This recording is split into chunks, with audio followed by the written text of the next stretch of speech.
What is going on, everyone? Back in the garage, and in today's episode we are going to be beep bop booping on the prehistoric computer that is in this car, seeing if we can pull some codes to maybe better understand why this car isn't running as best as it can. Let's get into it.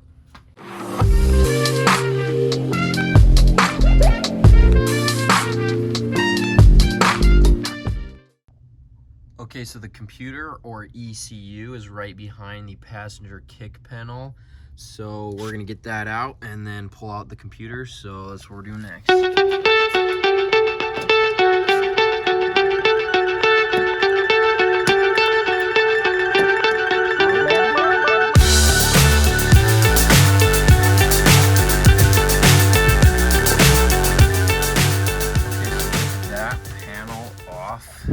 There is the ECU.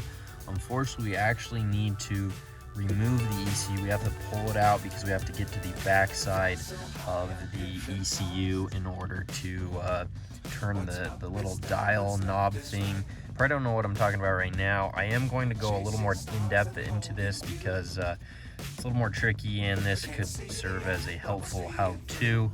So let me get it out, and then we'll start talking through the process of grabbing the codes.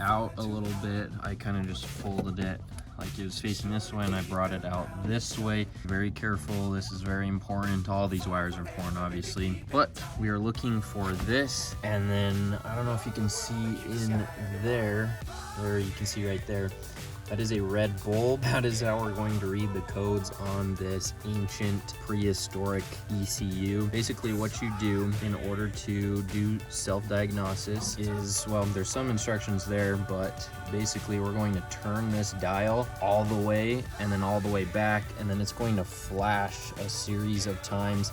Then I have a chart that goes with the corresponding computer codes, and that will hopefully tell us what is going on with the engine.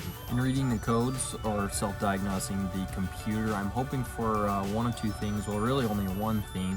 I don't want to see just a bunch of random misfire codes, which I'm sure is what we're going to get. But really, ideally, I'm hoping for something a lot more specific. Throttle position sensor would be amazing, even a knock sensor, something like that. Something that should be simple and easy to fix.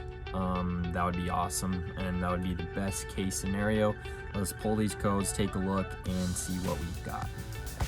Okay, so there is a diagnostic walkthrough on NissanKAengine.com, and you all can go and check that out. This is merely to kind of add video to the process that is checking and resetting the codes. So first things first, you are going to turn your ignition to the on position. That's going to bring in all the lights on the dash. The ECU is now ready to check the codes over here. So what you're going to do, you're going to grab a screwdriver. You can see the light there. You're going to turn it, right now it is counterclockwise. You're going to turn it all the way counterclockwise and then turn it all the way back. And then this thing is going to start flashing you your code numbers. There's going to be slow flashes and then fast flashes. The slow flashes are going to be your first number. The fast flashes are going to be your second number. Put those together. Let's say there's 5 slow, 4 fast. That's code 54. And then you can go and check out what that is. So let's run it. Okay, so I'm going to turn it full clockwise, just like that. I'm gonna wait 1-2 seconds and then go all the way back, and now it's gonna start flashing. There's 1, 2, 3, 1. So that's 33. It looks like 1, 2, 3, 1, 2, 3, 4. 1, 2, 3. 1, 2, 3, 4, 5. We've got 3 so far, 33, 34, 35. 1, 2, 3. 1, 2, 3. 1, 2, 3.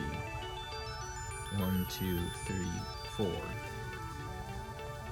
1, 2, 3. 1, 2, 3, 4, 5. Looks like we only have 3. 1, 2, 3. 1, 2, 3. So yeah, we have 33, 34, and 35. So after doing this, it looks like we have codes 33, 34, and 35. 3 computer codes. I'm gonna pull those up and get back to you after that. Also worth mentioning, if you want your computer to store the codes and not be reset, you simply just turn off the ignition in the middle of this process.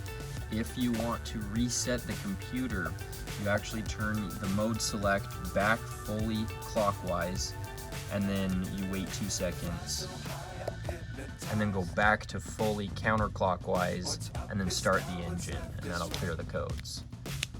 Okay, as determined from my blinking lights, it has been determined that I have a front O2 sensor code, a knock sensor code, and an EGR code.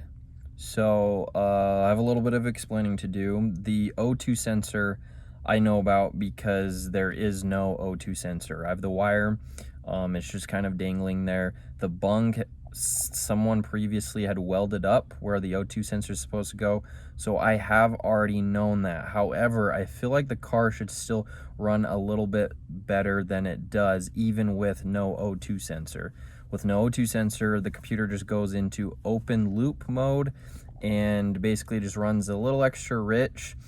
No grounds to determine that would be the cause for misfire under load. The car should still be able to make it up a hill. Also, this car is EGR deleted. Don't tell anyone this car is in Mexico. And so with that off, I'm expected to have an EGR code as well. That shouldn't affect performance or the car driving. The knock sensor is interesting. I'm gonna order a knock sensor.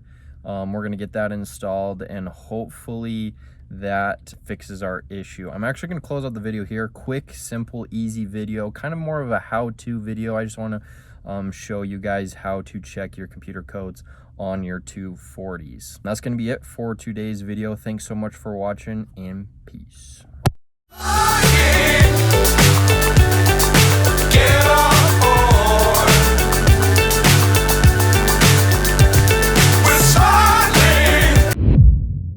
So with the wheel off, we can get a better look at how this is gonna fit in there. Just throw them on the car, see how it looks. Nice and subtle, exactly how I was wanting it.